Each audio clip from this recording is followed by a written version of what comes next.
सभी को मेरी ओर से जय श्री राधे। पिछले कुछ दिनों से बहुत लोगों का निवेदन रहा है कि कुछ प्रश्नों के उत्तर, कुछ भावों को सार्वजनिक रूप से मेरे द्वारा उत्तर दिया जाए। तो आज इसी विषय को लेकर मैं आप सभी के बीच में आया हूँ।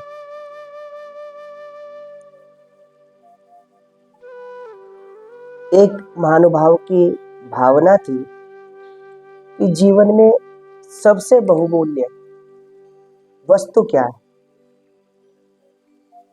इस भावना को व्यक्त करते हुए मुझसे आग्रह किया था, तो मैं आप लोगों से निवेदन करूं। मुझे लगता है कि सबसे बहुमूल्य वस्तु व्यक्ति के जीवन में उसका आत्मसम्मान। आत्मसम्मान से बड़ा बहुमूल्य रत्न जीवन में शायद हो नहीं सकता।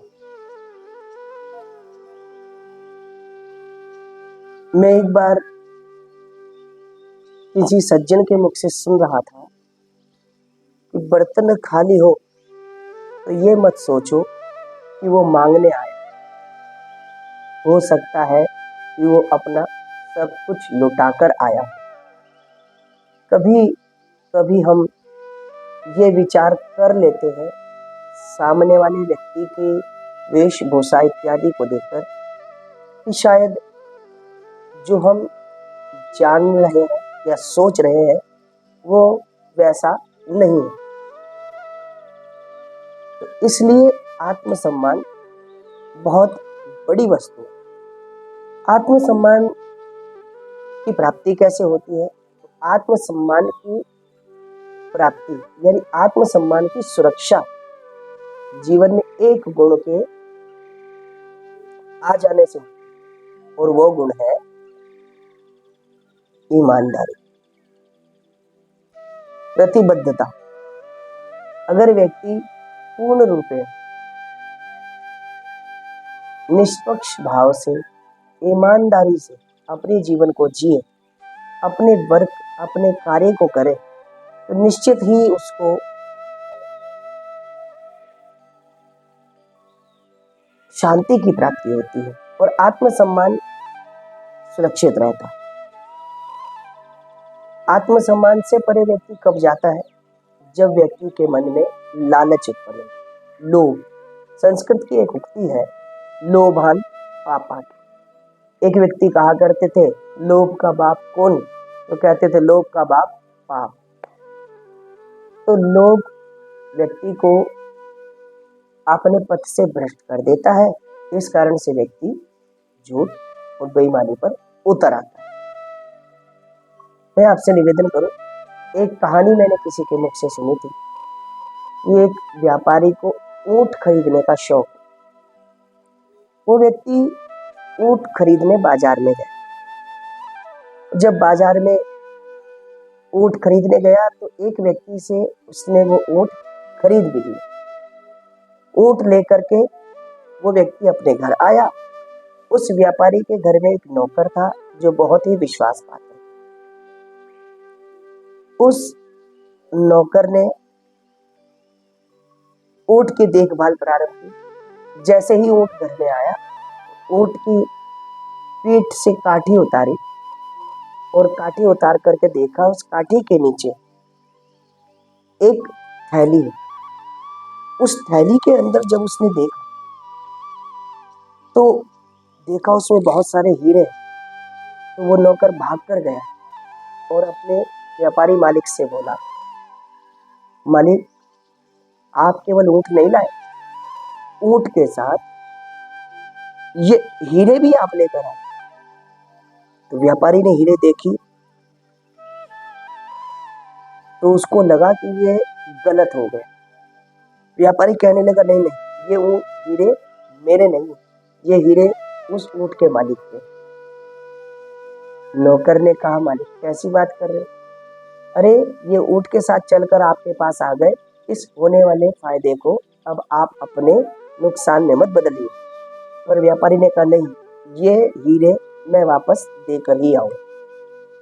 जब व्यापारी उस ऊंट के मालिक के पास पहुंचा तो उसने उसको जाकर बताया, आपके ऊंट की काठी के नीचे ये हीरे मिले। उन हीरों को देखकर वो व्यक्ति बड़ा प्रसन्न हुआ। उसने कहा, मैं बहुत देर से सोच रहा था कि हीरे यहीं होने चाहिए और मुझे मिल नहीं रहे थे। आपने मुझको देकर बहुत मुझ पर उपकार किया। लीजिए, इसमें से एक हीरा आप रख लीजिए। मैं आपको उपहार स्वरूप ये हीरा देना चाहता हूं। पर व्यापारी ने कहा, नहीं नहीं, मैं ये हीरा नहीं लूंगा। ऊंट के मालिक ने कहा कि आपने मेरे ऊपर इतना उपकार किया, इसके फलस्वरूप एक उपहार स्वरूप ही ये हीरा आप रख ले। तो व्यापारी ने कहा, नहीं, पहले ही मैं 2 हीरे रख चुका हूं। तो जब 2 हीरे रख चुका होने की बात सुनी तो ऊंट के मालिक को लगा कि ये तो बेईमान व्यक्ति है, मुझे इसके साथ बुरा व्यवहार करना चाहिए, पर जान तो लूं वो हीरे रखे क्यों। तो जब पूछा कि आपने वो कौन से हीरे रखे, मेरे गिनने में तो ये हीरे पूरे हैं। तो व्यापारी ने कहा, मैंने वो 2 हीरे रखे हैं, अपनी ईमानदारी और दूसरा मेरा आत्मसम्मान। अगर मैं ईमानदारी ना रखता तो आपके हीरे चुरा सकता था, रख सकता था, लेकिन इसको रखने के बाद मुझको आत्मग्लानि होती और आत्मग्लानि के कारण मेरे आत्मसम्मान को चोट पहुंचती। इस कारण से मैंने आपके सारे हीरे आपको वापस दिए। तो मेरा कहने का भाव है कि आत्मसम्मान की सुरक्षा व्यवहार के सरलता और सत्यता से आती है। अगर हम